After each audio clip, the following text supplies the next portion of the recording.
And I have some new information. Okay. The mayor just tweeted, we have a commercial plane down in the river. I've been briefed by our fire and rescue. They are on the scene. While they work, please pray. And information for you too, Mike. We're getting information that the JFRD call was initiated at 9:48 p.m. So Mike is going to backtrack and see what he can find on First Alert Doppler HD around 9:48 p.m. Again, as John said, we have confirmed that a plane ended up in the water. An NAS Jack spokesperson says it went off the runway. I've reached out to the FAA as well, trying to get information.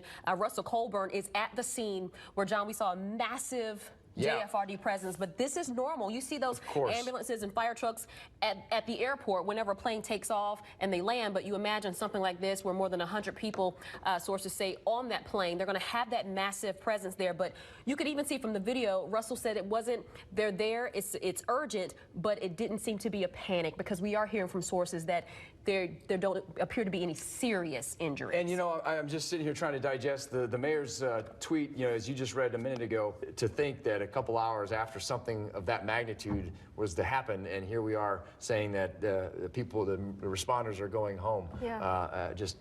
It's just wonderful. It emphasizes the importance of the training that they do. Sometimes we report about the different trainings that are happening on our bases and with our fire departments and police agencies, and this is why they want to be ready for when disaster strikes, when these things happen, when these emergencies happen. They want to make sure that they're ready with their response and hope that they won't need it. And also, John mentioned this earlier, this is also why it's important when you get on the plane to listen to those flight attendants, listen to your flight crew, take that pamphlet out of the back of the seat and read those instructions, because in this case, I'm pretty sure when they got on that plane, they never thought that they would end up in the water when they made it to their destination, but they did. And I'm pretty sure they had to rely a lot on the direction of the flight crew on board. So that's another reason why that training that our first responders do is so important, and our military members do is so important. And taking that personal responsibility when you're on those planes to just take that second, those 2 minutes to listen and read that pamphlet, so you'll know what that vest is and you know where the exits are. That's important, and it's something that I try to be mindful of, but it's definitely plugged in right now. You got your kids with you, or you're busy talking to somebody, you're on your phone, you're texting, you got your earbuds in.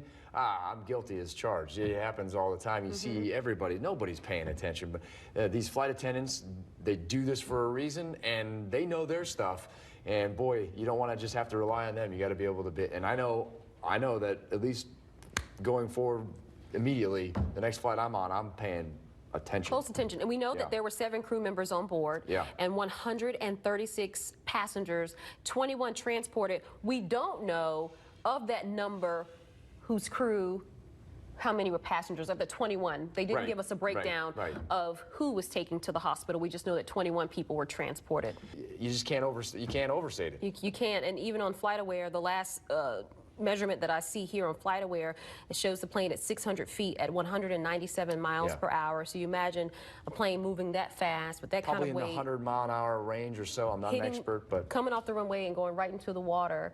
And so the questions that remain: what caused this? Was it weather? Was it mechanical? We want to know about this flight crew. We want to know about the pilot, the people in the cockpit. We want to know the stories of the people who were on that flight. So a lot of investigation underway, obviously, by the military personnel, already starting tonight. They're going to have to contain the plane and preserve any evidence that they can from this flight. So the questions will be there. Action News Jacks will be asking them and try to get you as much information as possible. But as John said, you can't overstate how fortunate doesn't even begin to describe what we are in Jacksonville, Florida tonight. And can you the response was there. Going on the scene there and seeing that and thinking what they're going to have to deal with, and then what reality was? What a relief. Yeah, that's exactly. And for all those people, I mean, we're talking about, you know, 142 people on board, only 21 transported in good condition, but we do realize that there will be some psychological and emotional trauma from something like this happening, and for people who weren't on the plane, who had loved ones on that plane. So I don't want to go off air without acknowledging that. It will be something that people will have to deal with, because that will be trauma associated with something like this. That's scary. That's scary. I don't even want to be on a flight when there's turbulence, so imagine going through something like that. And our hearts go out to you all tonight and your families, and we are grateful that everyone walked away, left this plane alive. We are grateful for that. Absolutely.